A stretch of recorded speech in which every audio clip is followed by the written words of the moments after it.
వి gold trusted gold buyers. మీరు తాకట్టు పెట్టిన బంగారాన్ని విడిపించి ఈ రోజు ఉన్న మార్కెట్ ధరకు కొనబడును. మిమ్మల్ని ఈ క్వశ్చన్ కూడా అడగాలి సార్.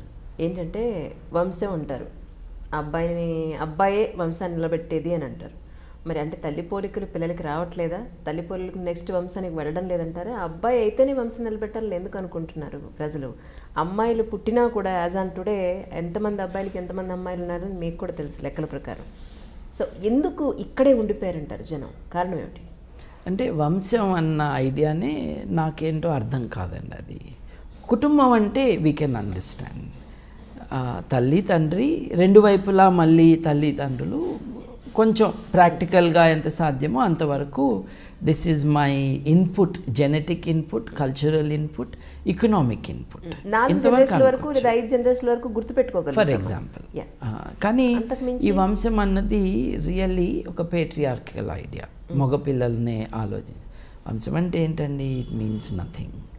అది మొదటి విషయం. అయితే అసలు వంశాలన్నీ కూడా అంటే ఫ్యామిలీ హెరిటేజ్ అంతా మగవాళ్ళ సైడ్ నుంచే వస్తుంటే ఆడవాళ్ళు దేనికి మగవాళ్ళనే పిల్లల్ని పుట్టించమనండి. అంటే ఉమెన్ యొక్క contribution, participation in family life or in the generation, the creation of the next generation, progeny, ఇదంతా కూడా విస్మరించిన ఒక cultural social approach and attitude. వంశం మీన్స్ నథింగ్. మగపిల్లల నుంచే వచ్చేది వంశం అన్నది నాన్ సెన్స్. మరి ఆడపిల్లలు పుడితే ఏం చేయాలి? మరి వాళ్ళకి జీన్స్ ఏమిటి, ఎక్కడి నుంచి వస్తున్నాయి, ఏ క్రోమోజోమ్స్ నుంచి వస్తున్నాయి? ఇద్దరి నుండి వస్తున్నాయి కదా. అంటే ఇదంతా మేల్ డామినేటెడ్ కల్చర్లో వచ్చిన భావన. మనం మారాలి కూడా.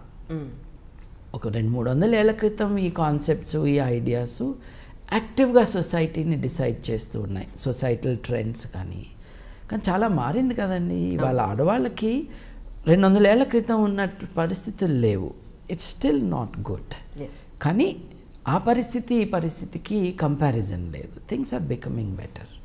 ఈ ప్రాసెస్ ఆఫ్ ఎవల్యూషన్ మన ఆడవారు అంటే మన తల్లులు, మన చెల్లెలు, మన అక్కలు, లేకపోతే భార్యలు, అంటే ఒకళ్ళకి చాలామంది భార్యలు కాదండి, మన లైఫ్ పార్ట్నర్స్, వీళ్ళందరూ కూడా సమోజ్జీలుగా ఉండటానికి ఏ సోషల్ కండిషన్స్ హెల్ప్ఫుల్గా ఉంటాయి. ఆ ఆలోచనలో వంశం అన్నదానికి ఎక్కువ ప్రయారిటీ ఇవ్వాల్సిన అవసరం లేదు. యాక్చువల్లీ ఈ డెవలప్మెంట్కి అది అడ్డం కూడా వస్తుందని మనం అనుకోవచ్చు. But this is the old culture. We can leave it and move forward.